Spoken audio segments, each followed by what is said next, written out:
In the heartland of Western Sydney, these girls are transforming the Aussie rules game. The Auburn Giants, the first women's AFL team in Western Sydney, is also the first to be made of predominantly Muslim women.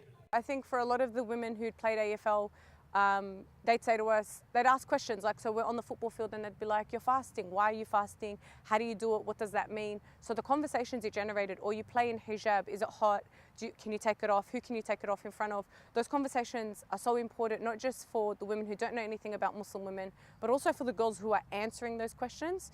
What it helped our girls realise is that people are genuinely curious. The team first shot to fame in 2011 for breaking stereotypes on Muslim women participating in sport, let alone Aussie rules. I think what the Auburn Giants is doing by opening up a space for Australian girls, and most of them, I think if not all of them, are Australian born, so they're Australian, they're not immigrants that should be sent back to where they came from. They are Aussie kids who are proud Muslims, to have a space to wear the hijab, to feel that their identity as active Muslims and also active Australians is recognised.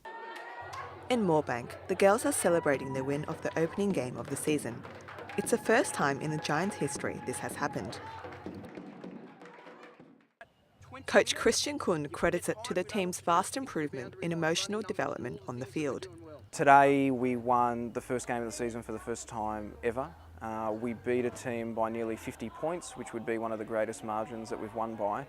And that happened for two reasons: because the girls can kick better, they can pass better, they understand the way that football works more, and that's obviously come through training. And then also for those that have been around for a couple of years, they're playing. The critical development, however, has been the emotional development.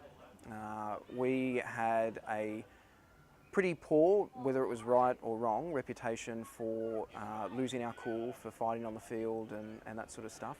And today we didn't give away a single penalty for that. There was no argument with the umpires on the field.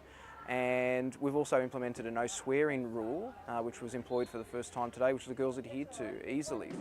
For the players, Aussie rules is as much about playing the sport as it is about the sisterhood. Well, the team is really great.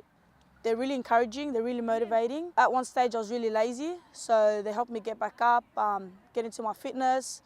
A lot of the bonding, we always spend like after games together, get to know each other, we made friends, met a lot of people, they're awesome. Miss Kara Hassan also takes an optimistic approach in the future of the sport, saying that diversity and more female presence would be welcomed with open arms.